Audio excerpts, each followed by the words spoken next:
जय माता दी। आप सभी का श्री दुर्गा सप्तशती के चौथे दिन के अध्याय में एक बार फिर से हार्दिक स्वागत है।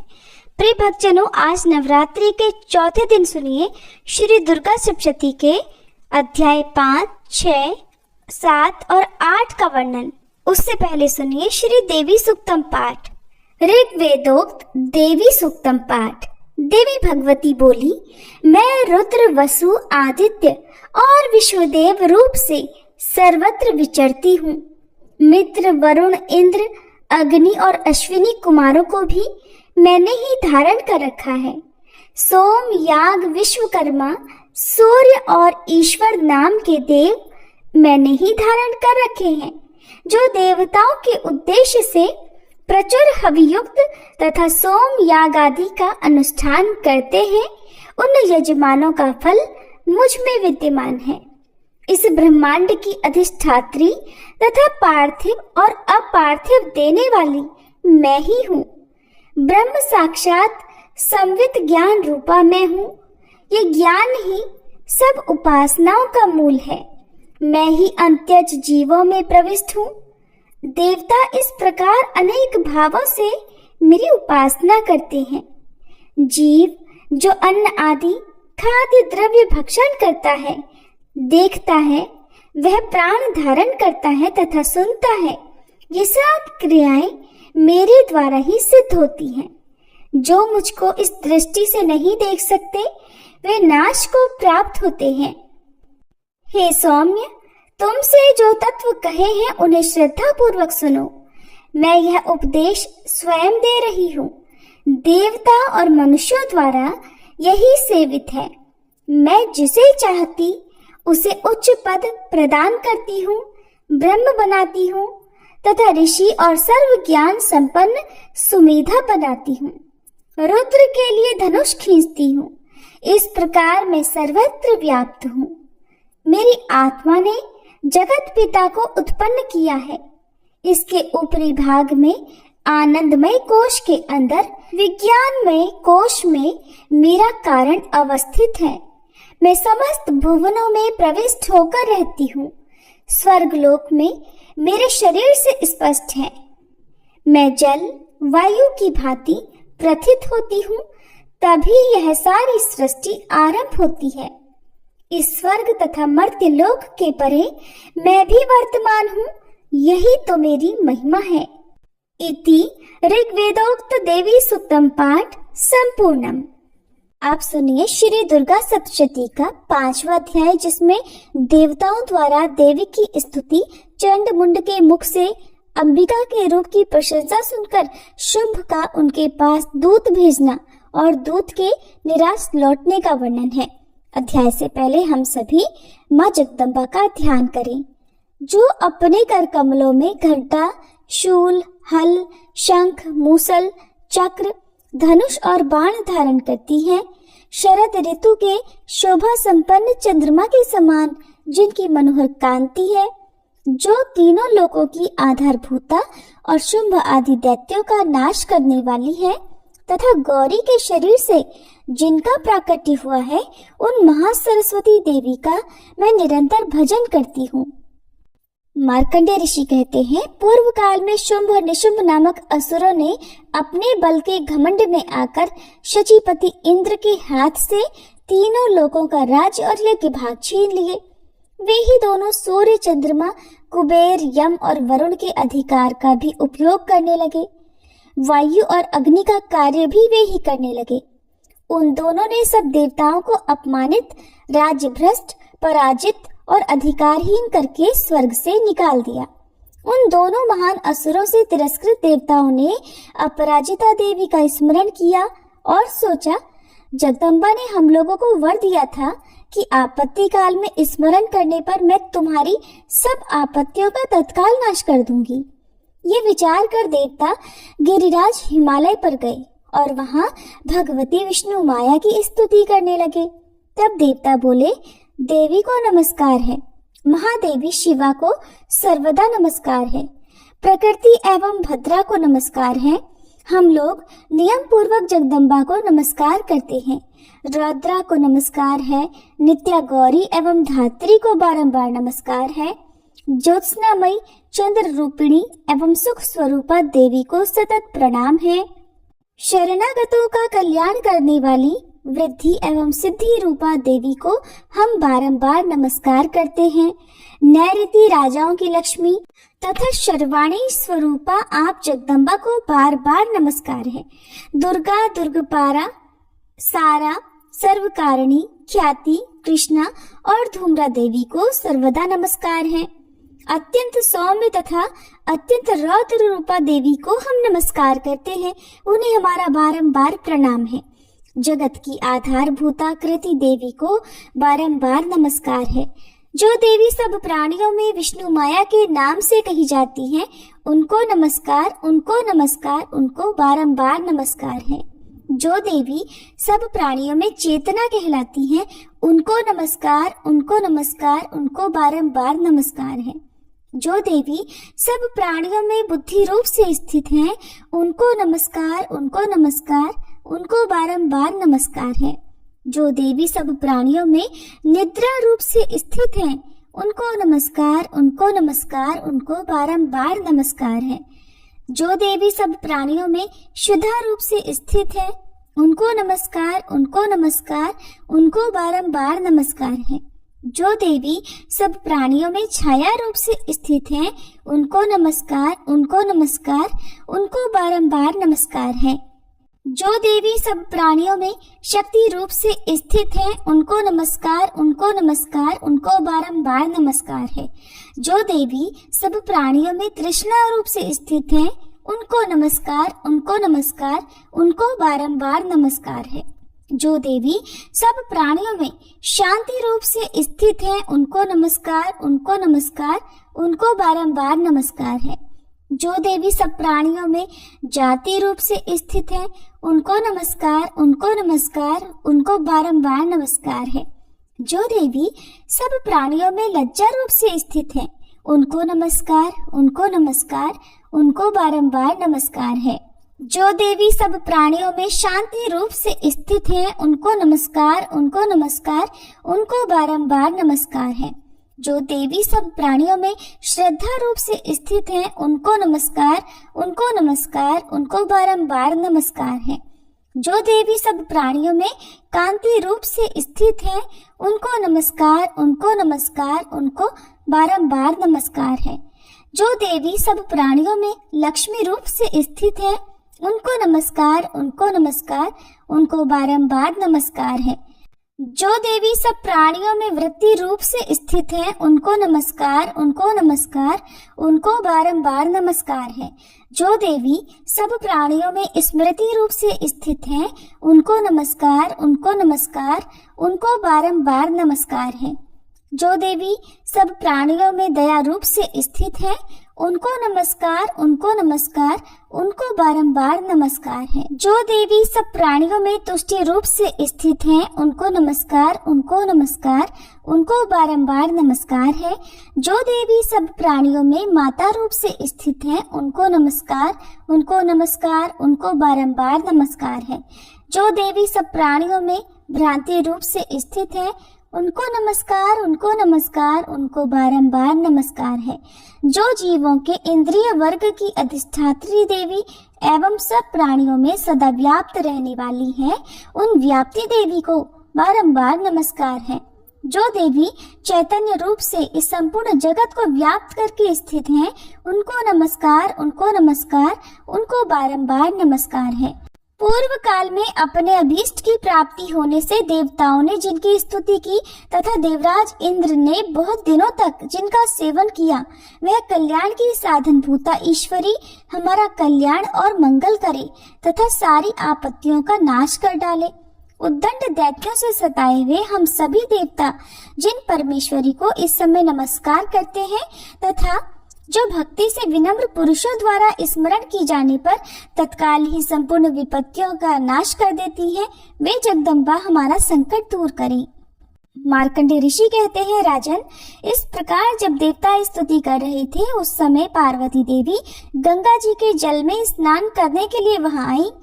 उन सुंदर भौहों वाली भगवती ने देवताओं से पूछा, आप लोग यहाँ किसकी स्तुति करते हैं? तब उन्हीं के शरीर कोश से प्रकट हुई शिवा देवी बोली, शुंभ दैत्य से तिरस्कृत और युद्ध में निशुंभ से पराजित हो यहाँ एकत्रित हुए ये समस्त देवता ये मेरी ही स्तुति कर रहे हैं। पार्वती जी के शरीर कोश से अंबिका जी का प्रादुर्भाव हुआ था, इसलिए वे समस्त लोकों में कौशिकी कही जाती हैं।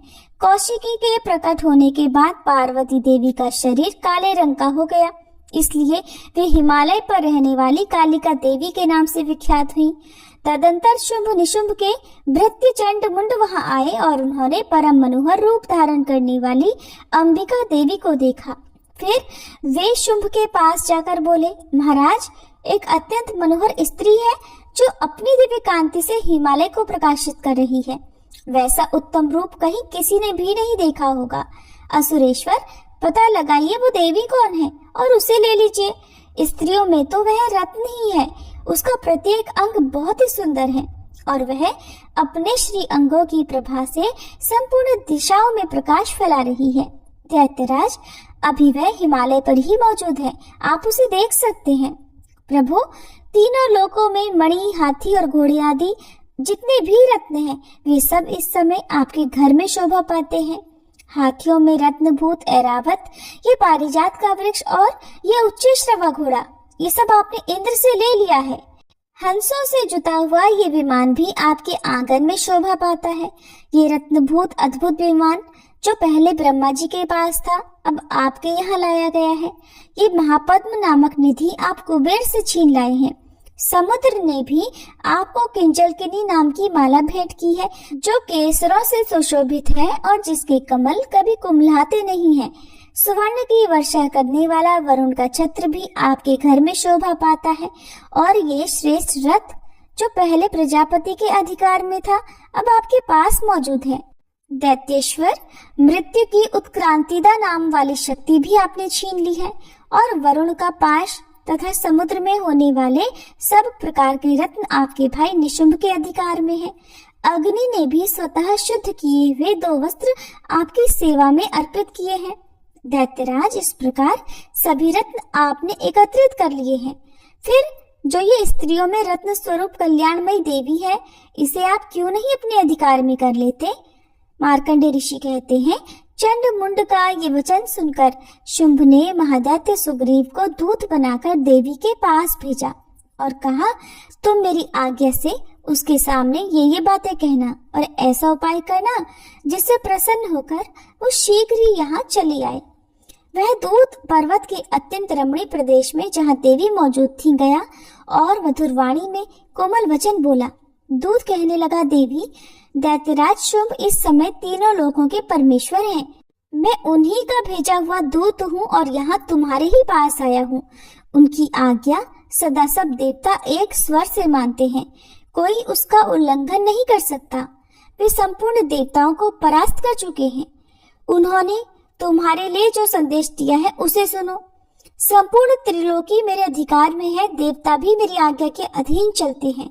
संपूर्ण यज्ञों के भागों को मैं ही पृथक पृथक भोगता हूँ। तीनों लोकों में जितने श्रेष्ठ रत्न हैं वे सब मेरे अधिकार में हैं। देवराज इंद्र का वाहन ऐरावत जो हाथियों में रत्न के समान है, मैंने छीन लिया है। क्षीर सागर का मंथन करने से जो अश्वरत्न उच्च श्रवा प्रकट हुआ था, उसे देवताओं ने मेरे पैरों पर पड़कर समर्पित किया है। सुंदरी, उनके सिवा और भी जितने रत्नभूत पदार्थ देवताओं, गंधर्वों और नागों के पास थे, वे सब मेरे ही पास आ गए हैं। देवी, हम लोग तुम्हें संसार की स्त्रियों में रत्न मानते हैं, इसलिए तुम हमारे पास आ जाओ, क्योंकि रत्नों का उपभोग करने वाले हम ही हैं। चंचल कटाक्षों वाली सुंदरी, तुम मेरे या मेरे भाई महापराक्रमी निशुंभ की सेवा में आ जाओ, क्योंकि तुम रत्न रूपा हो। मेरा वरण करने से तुम्हें तुलना रहित महान ऐश्वर्य की प्राप्ति होगी। अपनी बुद्धि से ये विचार कर तुम मेरी पत्नी बन जाओ। ऋषि कहते हैं, दूत के ऐसा कहने पर कल्याणमयी भगवती दुर्गा देवी जो इस जगत को धारण करती है, मन ही मन गंभीर भाव से मुस्कुराई और इस प्रकार बोली। देवी ने कहा, दूत, तुमने सत्य कहा है, इसमें तनिक भी मिथ्या नहीं है। शुंभ तीनों लोकों का स्वामी है और निशुंभ भी उसी के समान पराक्रमी है, किंतु इस विषय में मैंने जो प्रतिज्ञा कर ली है उसे मिथ्या कैसे करूं? मैंने अपनी अल्प बुद्धि के कारण पहले से जो प्रतिज्ञा कर रखी है उसे सुनो। जो मुझे संग्राम में जीत लेगा, जो मेरे अभिमान को चूर्ण कर देगा तथा संसार में जो मेरे समान बलवान होगा वही मेरा स्वामी होगा। इसलिए शुंभ अथवा महादैत्य निशुंभ स्वयं ही मेरे यहाँ पधारे और मुझे जीतकर शीघ्र ही मेरा पाणी ग्रहण कर ले। इसमें विलंब की क्या आवश्यकता है? दूत बोला, देवी, तुम घमंड में भरी हो, मेरे सामने ऐसी बातें ना करो। तीनों लोकों में कौन ऐसा पुरुष है जो शुंभ निशुंभ के सामने खड़ा हो सके? देवी, अन्य दैत्यों के सामने भी सारे देवता युद्ध में नहीं ठहर सकते, फिर तुम अकेली स्त्री होकर कैसे ठहर सकती हो? जिन शुंभ आदि दैत्यों के सामने इंद्र आदि सब देवता भी युद्ध में खड़े नहीं हुए, उनके सामने तुम स्त्री होकर कैसे जाओगी? इसलिए तुम मेरे ही कहने से शुंभ निशुंभ के पास चली चलो। ऐसा करने से तुम्हारे गौरव की रक्षा होगी, नहीं तो जब वे केश पकड़कर घसीटेंगे तब तुम्हें अपनी प्रतिष्ठा खोकर जाना पड़ेगा। देवी ने कहा, तुम्हारा कहना ठीक है, शुंभ बलवान है और निशुंभ भी बड़े पराक्रमी है, किंतु क्या करूं? मैंने पहले बिना सोचे समझे प्रतिज्ञा कर ली है, अतः अब तुम जाओ। मैंने तुमसे जो कुछ कहा है वो सब दैत्यराज से आदर पूर्वक कहना, फिर वे जो उचित जान पड़े करें। जय माता दी।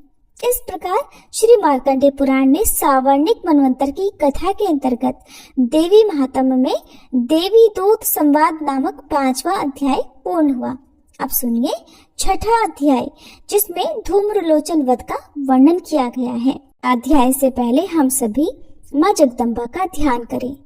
मैं सर्वगेश्वर भैरव के अंक में निवास करने वाली परमोत्कृष्ट पद्मावती देवी का चिंतन करती हूँ।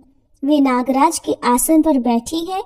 नागों के फणों में सुशोभित होने वाली मणियों की विशाल माला से उनकी देहलता उद्भासित हो रही है। सूर्य के समान उनका तेज है। 3 नेत्र उनकी शोभा बढ़ा रहे हैं। वे हाथों में माला, कुंभ, कपाल और कमल लिए हुए हैं तथा उनके मस्तक में अर्धचंद्र का मुकुट सुशोभित है। मार्कंडेय ऋषि कहते हैं, देवी का ये कथन सुनकर दूत को बड़ा अमर्ष हुआ और उसने दैत्यराज के पास जाकर सब समाचार विस्तार पूर्वक कह सुनाया। दूत के उस वचन को सुनकर दैत्यराज कुपित हो उठा और दैत्य सेनापति धूम्रलोचन से बोला, धूम्रलोचन, तुम शीघ्र अपनी सेना साथ लेकर जाओ और उस दुष्टा के केश पकड़कर घसीटते हुए उसे बलपूर्वक यहाँ ले आओ। उसकी रक्षा करने के लिए यदि कोई दूसरा खड़ा हो तो वह देवता, यक्ष अथवा गंधर्व ही क्यों न हो, उसे अवश्य मार डालना। मार्कंडेय ऋषि कहते हैं, शुंभ के इस प्रकार आज्ञा देने पर वह धूम्रलोचन दैत्य 60,000 असुरों की सेना को साथ लेकर वहां से तुरंत चल दिया। वहां पहुंचकर उसने हिमालय पर रहने वाली देवी को देखा और ललकार कर कहा, अरे तू शुंभ निशुंभ के पास चल। यदि इस समय प्रसन्नता पूर्वक मेरे स्वामी के समीप नहीं चलेगी तो मैं बलपूर्वक केश पकड़कर घसीटते हुए तुझे ले चलूंगा। देवी बोली, तुम्हें दैत्यों के राजा ने भेजा है, तुम स्वयं भी बलवान हो और तुम्हारे साथ विशाल सेना भी है। ऐसी दशा में यदि मुझे बलपूर्वक ले चलोगे तो मैं तुम्हारा कर क्या सकती हूँ? मार्कंडेय ऋषि कहते हैं, देवी के ऐसा कहने पर असुर धूम्रलोचन उनकी ओर दौड़ा। तब अंबिका ने हुम शब्द के उच्चारण मात्र से उसे भस्म कर दिया। फिर तो क्रोध में भरी हुई दैत्यों की विशाल सेना और अंबिका ने एक दूसरे पर तीखे सहायकों, शक्तियों तथा फरसों की वर्षा आरंभ कर दी। इतने में ही देवी का वाहन सिंह क्रोध में भरकर भयंकर गर्जना करके गर्दन के बालों को हिलाता हुआ असुरों की सेना में कूद पड़ा। उसने कुछ दैत्यों को पंजों की मार से, कितनों को अपने जबड़ों से और कितने ही महादैत्यों को पटककर ओठ की दाढ़ों से घायल करके मार डाला। उस सिंह ने अपने नखों से कितनों के पेट फाड़ डाले और थप्पड़ मारकर कितनों के सिर धड़ से अलग कर दिए। कितनों की भुजाएं और मस्तक काट डाले तथा अपनी गर्दन के बाल हिलाते हुए उसने दूसरे दैत्यों के पेट फाड़कर उनका रक्त चूस लिया। अत्यंत क्रोध में भरे हुए देवी के वाहन उस महाबली सिंह ने क्षण भर में ही असुरों की सारी सेना का संहार कर डाला। शुंभ ने जब सुना कि देवी ने धूम्रलोचन असुर को मार डाला और उसके सिंह ने सारी सेना का सफाया कर डाला, तब उस दैत्यराज को बड़ा क्रोध हुआ। उसके होठ कांपने लगे। उसने चंड और मुंड नामक दो महादैत्यों को आज्ञा दी, हे चंड और हे मुंड, तुम लोग बहुत बड़ी सेना लेकर वहां जाओ। उस देवी के केश पकड़कर अथवा उसे बांधकर शीघ्र यहाँ ले आओ। यदि इस प्रकार उसको लाने में संदेह हो तो युद्ध में सब प्रकार के अस्त्र शस्त्रों और समस्त आसुरी सेना का प्रयोग करके उसकी हत्या कर डालना। उस दुष्टा की हत्या होने और सिंह के मारे जाने पर उस अंबिका को बांधकर साथ लेकर शीघ्र ही लौट आना। जय माता दी। इस प्रकार श्री मार्कंडेय पुराण में सावर्णिक मनवंतर की कथा के अंतर्गत देवी महात्म्य में धूम्रलोचन वध नामक छठा अध्याय पूर्ण हुआ। अब सुनिए सातवां अध्याय, जिसमें चंड और मुंड के वध का वर्णन किया गया है। मार्कंडेय ऋषि कहते हैं, तदंतर शुंभ की आज्ञा पाकर वे चंड मुंड आदि दैत्य चतुरंगिणी सेना के साथ अस्त्र शस्त्र से सुसज्जित होकर चल पड़े। फिर गिरिराज हिमालय के स्वर्णमय ऊंचे शिखर पर पहुंचकर उन्होंने सिंह पर बैठी देवी को देखा। वे मंद मंद मुस्कुरा रही थी। उन्हें देखकर दैत्य लोग तत्परता से पकड़ने का उद्योग करने लगे। किसी ने धनुष तान लिया, किसी ने तलवार संभाली और कुछ लोग देवी के पास आकर खड़े हो गए। तब अंबिका ने उन शत्रुओं के प्रति बड़ा क्रोध किया। उस समय क्रोध के कारण उनका मुख काला पड़ गया, ललाट में भौहें टेढ़ी हो गई और वहां से तुरंत विकराल मुखी काली प्रकट हुई, जो तलवार और पाश लिए हुए थी। वे विचित्र खटवांग धारण किए और चीते के चर्म की साड़ी पहने नर मुंडों की माला से विभूषित थी।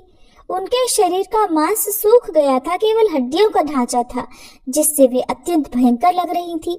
उनका मुख बहुत विशाल था। जीभ लपलपाने के कारण वे और भी डरावनी प्रतीत होती थी। उनकी आंखें भीतर को धंसी हुई और कुछ लाल थी। वे अपनी भयंकर गर्जना से संपूर्ण दिशाओं को गुंजा रही थी। बड़े बड़े दैत्यों का वध करती हुई वे कालिका देवी बड़े वेग से दैत्यों की उस सेना पर टूट पड़ी और सबको भक्षण करने लगी। वे पार्श्व रक्षकों, अंकुशधारी महावतों, योद्धाओं और घंटा सहित कितने ही हाथियों को एक ही हाथ से पकड़कर मुंह में डाल लेती थी।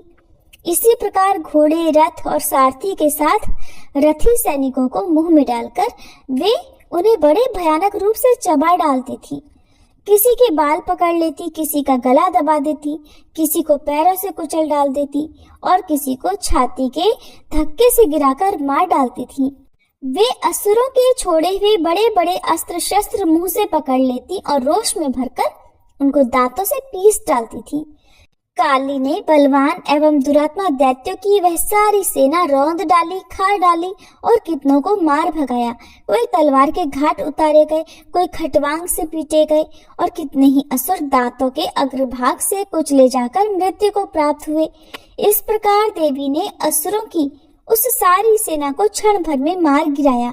ये देख चंड उन अत्यंत भयानक काली देवी की ओर दौड़ा तथा महादैत्य मुंड ने भी अत्यंत भयंकर बाणों की वर्षा से तथा हजारों बार चलाए हुए चक्रों से उन भयानक नेत्रों वाली देवी को आच्छादित कर दिया। वे अनेकों चक्र देवी के मुख में समाते हुए ऐसे जान पड़े मानो सूर्य के बहुतेरे मंडल बादलों के उदर में प्रवेश कर रही हो। तब भयंकर गर्जना करने वाली काली ने अत्यंत रोष में भरकर विकट अट्टहास किया। उस समय उनके विकराल बदन के भीतर कठिनता से देखे जा सकने वाले दांतों की प्रभा से वे अत्यंत उज्जवल दिखाई देती थी। देवी ने बहुत बड़ी तलवार हाथ में लेकर हंग का उच्चारण करके चंड पर धावा किया और उसके केश पकड़कर उसी तलवार से उसका मस्तक काट डाला। चंड को मारा गया देखकर मुंड भी देवी की ओर दौड़ा।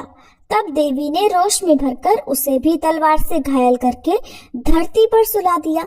महापराक्रमी चंड और मुंड को मारा गया देख मरने से बची हुई बाकी सेना भय से व्याकुल हो चारों ओर भाग गई। तदंतर काली ने चंड और मुंड का मस्तक हाथ में लेकर चंडिका के पास जाकर प्रचंड अट्टहास करते हुए कहा, देवी, मैंने चंड और मुंड नामक इन 2 महापशुओं को तुम्हें भेंट किया है। अब युद्ध यज्ञ में तुम शुंभ और निशुंभ का स्वयं ही वध करना। मार्कंडेय ऋषि कहते हैं, वहां लाए हुए उन चंड मुंड नामक महादैत्यों को देखकर कल्याणमयी चंडी ने काली से मधुर वाणी में कहा, देवी, तुम चंड और मुंड को लेकर मेरे पास आई हो, इसलिए संसार में चामुंडा के नाम से अब तुम्हारी ख्याति होगी। जय माता दी। इस प्रकार श्री मार्कंडेय पुराण में सावर्णिक मनवंतर की कथा के अंतर्गत देवी महात्म्य में चंडमुंड वध नामक 7वां अध्याय पूर्ण हुआ। अब सुनिए श्री दुर्गा सप्तशती का 8वां अध्याय, जिसमें रक्त बीज वध का वर्णन किया गया है। और अध्याय से पहले हम सब मिलकर माँ भगवती का ध्यान करें। मैं अणिमा आदि सिद्धिमयी किरणों से आवृत भवानी का ध्यान करती हूँ।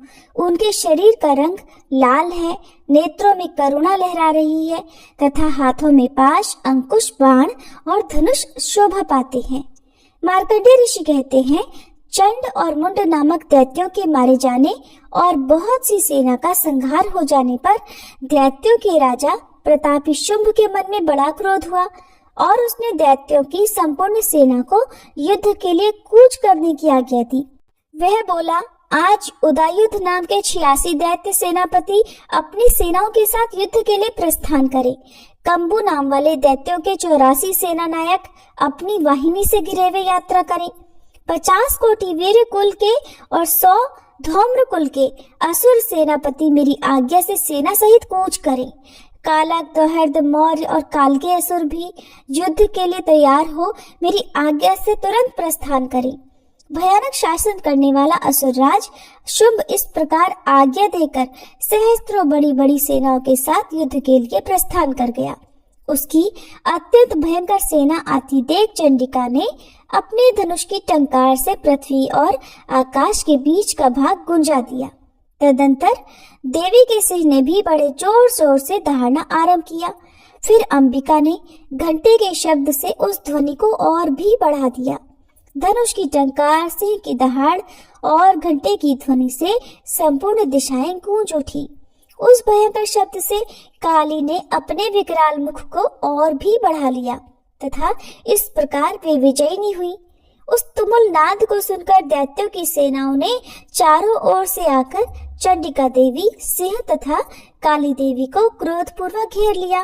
मार्कंडेय ऋषि कहते हैं, राजन, इसी बीच में असुरों के विनाश तथा देवताओं के अभ्युदय के लिए ब्रह्मा, शिव, कार्तिकेय, श्री विष्णु तथा इंद्र आदि देवों की शक्तियां जो अत्यंत पराक्रम और बल से संपन्न थी, उनके शरीरों से निकलकर उन्हीं के रूप में चंडिका देवी के पास गई।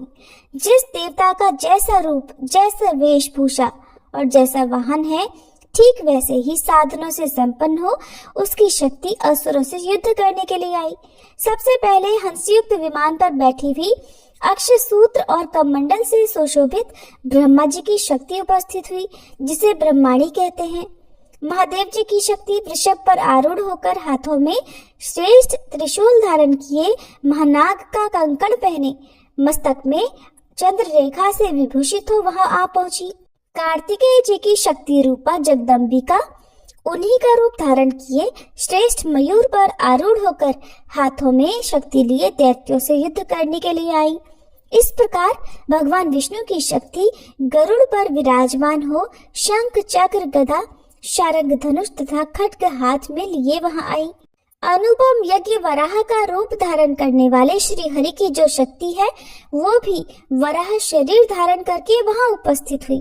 नारसिंह शक्ति भी नरसिंह के समान शरीर धारण करके वहां आई।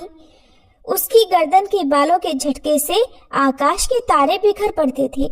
इसी प्रकार इंद्र की शक्ति वज्र हाथ में लिए गजराज ऐरावत पर बैठकर आई। उसके भी सहस्त्र नेत्र थे। इंद्र का जैसा रूप है वैसा ही उसका भी था। तदंतर उन देव शक्तियों से घिरे हुए महादेव जी ने चंडिका से कहा, मेरी प्रसन्नता के लिए अब तुम शीघ्र ही इन असुरों का संहार करो।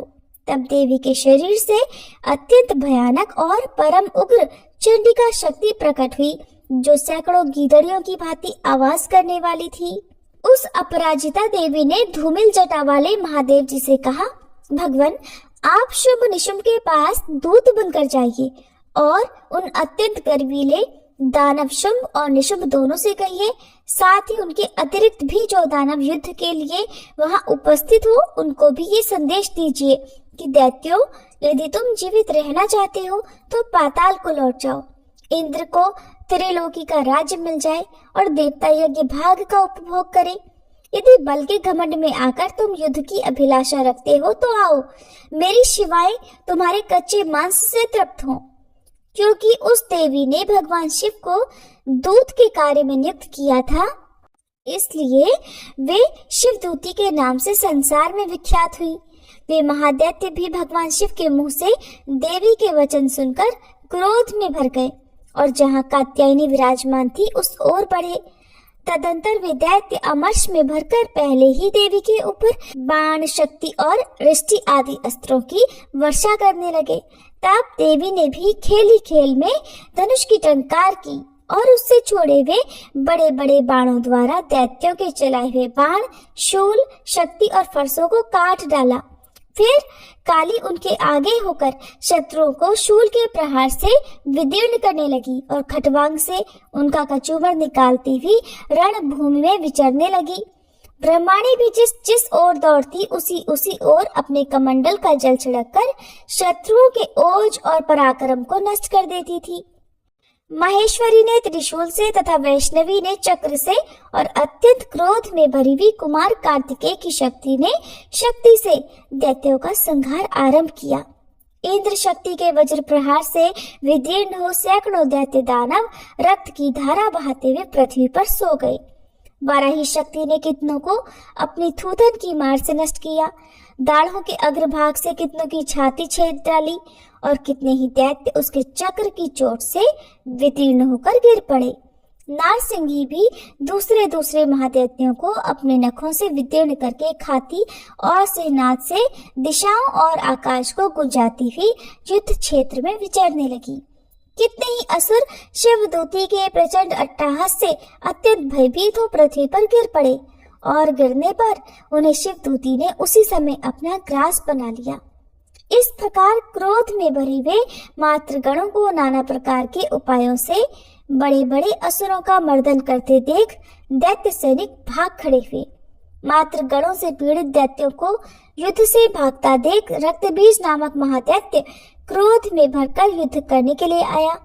उसके शरीर से जब रक्त की बूंदें पृथ्वी पर गिरती तब उसी के समान शक्तिशाली एक दूसरा महादैत्य पृथ्वी पर पैदा हो जाता। महाअसुर रक्तबीज हाथ में गदा लेकर इंद्र शक्ति के साथ युद्ध करने लगा। तब ऐन्द्री ने अपने वज्र से रक्तबीज को मारा। वज्र से घायल होने पर उसके शरीर से बहुत सा रक्त चूने लगा, जिससे उसी के समान रूप तथा पराक्रम वाले योद्धा उत्पन्न होने लगे। उसके शरीर से रक्त की जितनी बूंदें गिरी उतने ही पुरुष उत्पन्न हो गए। वे सब रक्त बीज के समान ही वीर्यवान, बलवान तथा पराक्रमी थे। वे रक्त से उत्पन्न होने वाले पुरुष भी अत्यंत भयंकर अस्त्र शस्त्रों का प्रहार करते हुए वहां मातृगणों के साथ घोर युद्ध करने लगे। पुनः वज्र के प्रहार से जब उसका मस्तक घायल हुआ तब रक्त बहने लगा और उससे हजारों पुरुष उत्पन्न हो गए। वैष्णवी ने युद्ध में रक्त बीज पर चक्र का प्रहार किया और ऐन्द्री ने उस दैत्य सेनापति को गदा से चोट पहुंचाई। वैष्णवी के चक्र से घायल होने पर उसके शरीर से जो रक्त बहा और उससे जो उसी के बराबर आकार वाले सहस्त्रों महादैत्य प्रकट हुए, उनके द्वारा संपूर्ण जगत व्याप्त हो गया। कौमारी ने शक्ति से, वाराही ने खड्ग से और महेश्वरी ने त्रिशूल से महादैत्य रक्तबीज को घायल किया। क्रोध में भरे हुए उस महादैत्य रक्तबीज ने भी सभी मात्र शक्तियों पर पृथक पृथक प्रहार किया। शक्ति और शूल आदि से अनेक बार घायल होने पर जो उसके शरीर से रक्त की धारा पृथ्वी पर गिरी, उससे भी निश्चय ही सैकड़ों असुर उत्पन्न हो गए। इस प्रकार उस महादैत्य के रक्त से प्रकट हुए असुरों द्वारा संपूर्ण जगत व्याप्त हो गया। इससे उन देवताओं को बड़ा भय हुआ। देवताओं को उदास देखकर चंडिका ने काली से शीघ्रता पूर्वक कहा, चामुंडे, अब तुम अपना मुख और भी फैलाओ और मेरे शस्त्रापात से गिरने वाले रक्त बिंदुओं और उनसे उत्पन्न होने वाले महादैत्यों को तुम अपने इस उतावले मुख से खा जाओ। इस प्रकार रक्त से उत्पन्न होने वाले महादैत्यों को भक्षण करती हुई तुम रण में विचरती रहो। ऐसा करने से उस दैत्य का सारा रक्त क्षीण हो जाने पर वह स्वयं भी नष्ट हो जाएगा। उन भयंकर दैत्यों को जब तुम खा जाओगी तब दूसरे नए दैत्य उत्पन्न नहीं हो सकेंगे। काली से ऐसा कहकर चंडिका देवी ने शूल से रक्त बीज को मारा और काली ने अपने मुख में उसका सारा रक्त ले लिया। तब उसने वहां चंडिका पर गदा से प्रहार किया, किंतु उस गदा पात ने देवी को तनिक भी चोट नहीं पहुंचाई। रक्त बीज के घायल शरीर से बहुत सा रक्त गिरा, किंतु जैसे ही वह गिरा वैसे ही चामुंडा ने उसे अपने विकराल मुख में ले लिया। रक्त गिरने से काली के मुख में जो महादैत्य उत्पन्न हुए उन्हें भी वह चट कर गई और उसने रक्त बीज का रक्त भी पी लिया। तदंतर देवी ने रक्त बीज को, जिसका रक्त चामुंडा ने पी लिया था, वज्र, बाण, खड्ग तथा रिष्टि आदि से मार डाला। राजा ने इस प्रकार शस्त्रों के समुदाय से आहत और रक्तहीन हुआ महादैत्य रक्त बीज पृथ्वी पर गिर पड़ा। नरेश्वर, इससे देवताओं को अनुपम हर्ष की प्राप्ति हुई और मातृगण उन असुरों के रक्तपान के मद से उद्धत सा होकर नृत्य करने लगा। जय माता दी। इस प्रकार श्री मार्कंडेय पुराण में सावर्णिक मनवंतर की कथा के अंतर्गत देवी महात्म्य में रक्त बीज वध नामक 8वां अध्याय पूर्ण हुआ। इसके आगे के अध्याय आप कल की वीडियो में जरूर सुनिएगा। माँ दुर्गा से क्षमा प्रार्थना। हे परमेश्वरी, मेरे द्वारा रात दिन सहस्त्रों अपराध होते रहते हैं। अपनी भक्त समझकर मेरे उन अपराधों को आप कृपा पूर्वक क्षमा करो। हे परमेश्वरी, मैं आह्वान करना नहीं जानती, विसर्जन करना नहीं जानती तथा पूजा करने का ढंग भी नहीं जानती, मुझे क्षमा करो।